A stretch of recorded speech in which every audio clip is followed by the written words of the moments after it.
گے نہیں، اور اگر جہاد ہے تو جہاد کی تعریف کریں۔ صحیح مسلم میں رسول اللہ صلی اللہ علیہ وسلم کی حدیث موجود ہے، ایک شخص نے آ کر سوال کیا، ایک شخص مال کے لیے لڑتا ہے، ایک شخص قوم قبیلے کے لیے لڑتا ہے، ایک شخص وطن کے لیے لڑتا ہے۔ من قاتل فی سبیل اللہ، اللہ کے راستے میں مجاہد قتال کون کر رہا ہے؟ تو رسول اللہ صلی اللہ علیہ وسلم نے اصول سمجھایا، یہ اصول ہر جگہ پہ فٹ کر لو، ٹھیک ہے؟ آپ نے فرمایا من قاتل لتکون کلمۃ اللہ ہی العلیا فہو فی سبیل اللہ، جو اس لیے لڑائی لڑے، جو اس لیے جنگ کرے کہ اللہ کی توحید، لتکون کلمۃ اللہ، اللہ کا کلمہ، اللہ کی توحید، لا الہ الا اللہ کی حکومت غالب آئے، فہو فی سبیل اللہ، یہ اللہ کے راستے کا مجاہد ہے۔ اور اس کے علاوہ کوئی وطن کی آزادی کے لیے لڑتا ہے، کوئی قوم اور قبیلے کے لیے لڑتا ہے، مال اور دولت کے لیے لڑتا ہے، تو وہ جہاد فی سبیل اللہ نہیں ہے۔ کشمیر کی جنگ کے تین مقصد ہیں، تین نظریوں کے لوگ کشمیر کے اندر لڑ رہے ہیں۔ ایک لبریشن فرنٹ والے جو مقامی کشمیری ہیں، ان کا نعرہ ہے کشمیر بنے گا خود مختار۔ میں نے خود ان کے نعرے کئی پہاڑیوں پر پڑھے ہیں، آزاد کشمیر میں سے گزرتے ہوئے کوٹلی سائڈ پر، وطن یا موت، وطن یا قبر، وطن یا کفن، ان کی جنگ کفر کی جنگ ہے، وطنیت کی جنگ ہے، یہ جہاد فی سبیل اللہ نہیں ہے۔ دوسرا گروہ مفتی سعید عبداللہ گروپ، میر وائز گروپ، جو انڈیا کے ساتھ الحاق چاہتے ہیں، جو مقامی اس وقت حکومت ہے وہ انڈیا کے ساتھ الحاق چاہتی ہے، تو انڈیا کے ساتھ الحاق کرنے والے بھی اللہ کی توحید کے لیے نہیں لڑ رہے، وہ بھی وطن پرستی کی جنگ کر رہے ہیں۔ وطنیت کی جنگ ہے، اسلام نہیں ہے۔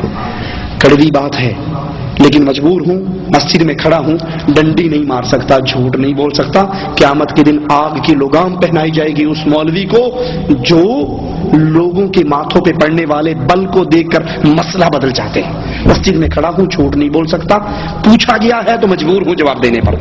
جو پاکستان سے لوگ جا کے کشمیر میں لڑ رہے ہیں، جن کو ISI لڑوا رہی ہے، پاکستانی فوج لڑوا رہی ہے، ان کی ٹریننگ پاکستانی فوج کرواتی ہے، ان کے ٹریننگ سینٹر وہ چلاتی ہے، ان کو چندہ وہ دیتی ہے، فنڈنگ وہ دیتی ہے، ان کے رسالے وہ چھپواتی ہے، ان کے خرچے وہ اٹھواتی ہے، بندہ اندر جا کے مر جاتا ہے، 40,000 روپے تنظیم کو پاکستانی فوج دیتی ہے۔ ان کا نظریہ کیا ہے؟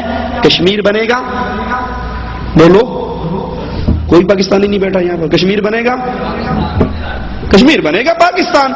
تو کشمیر بنے گا پاکستان کس چیز کے لیے لڑ رہے ہیں؟ پاکستان کے لیے۔ تو وطن کی جنگ ہے، اسلام نہیں ہے، توحید نہیں ہے، کفر کی جنگ ہے، وطنیت کی جنگ ہے۔ ٹھیک ہے، میری بات کڑوی ہے لیکن معاف کر دینا، چندہ لینے نہیں آیا، دوبارہ نہ بلانا، نہیں آؤں گا، ناراض ہو جاؤ گے تو۔ لیکن یاد کر لو، یاد کر لو، ہمارے پاکستان لاہور میں نے دیکھا ہے کئی تنظیموں کے جلسوں کو اشتہار چھپتے ہیں، تکمیل پاکستان، استحکام پاکستان، کہ کشمیر کی جنگ تکمیل پاکستان کی جنگ ہے، کشمیر کی جنگ استحکام پاکستان کی جنگ ہے۔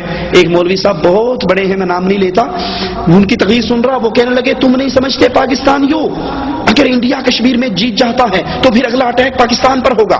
ٹھیک ہے، یہ کشمیر کی جنگ پاکستان کے پانیوں کی جنگ ہے، پاکستان کا پانی روک لے گا انڈیا ہند میں، کشمیر میں۔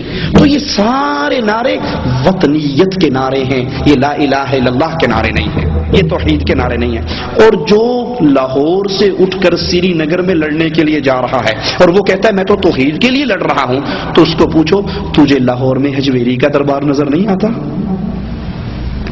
تجھے لاہور میں گھوڑے شاہ کا دربار نظر نہیں آتا؟ لاہور میں پھیلتا ہوا شرک اور کفر نظر نہیں آتا؟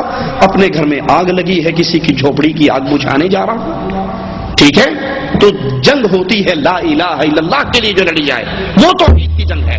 وطنیت کی جنگیں سیاسی جنگیں ہیں، اور اس میں اگر کوئی مارا جاتا ہے وہ اپنے اپنے ایمان اور عقیدے پہ اٹھایا جائے گا۔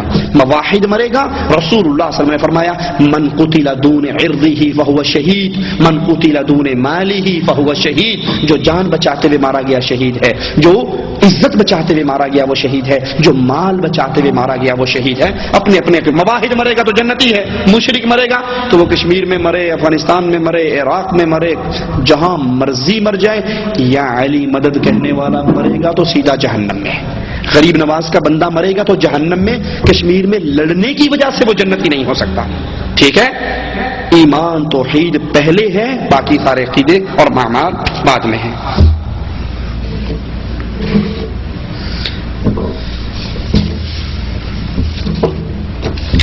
یہ بھائی سفید کاغذ